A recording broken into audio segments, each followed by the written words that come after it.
ಎಸಗಲ್ಲ ಎಂದು ಕೇಳೆಂದ. ಈ ನಿನ್ನ ಅಂಧ ಮಕ್ಕಳನ್ನು ಕ್ಷಮಿಸುತ್ತಾಯೇ ಅಮ್ಮ.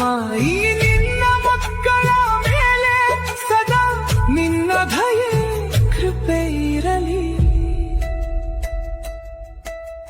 ನಾವು ನಿನಗೆ ಶರಣು ಶರಣು ಶರಣು ಶರಣು.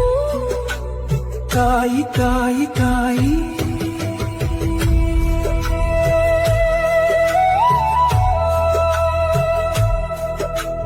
ಈಗಲಾದರೂ ಹೋಗು, ಕ್ಷಮಿಸೆಂದು ಕೇಳು, ಪೂಜಿಸು ಪ್ರೀತಿಸು ಅವಳ ಬಿಟ್ಟು ಇನ್ಯಾರು ಸಿಗರು ನಿನಗೆ.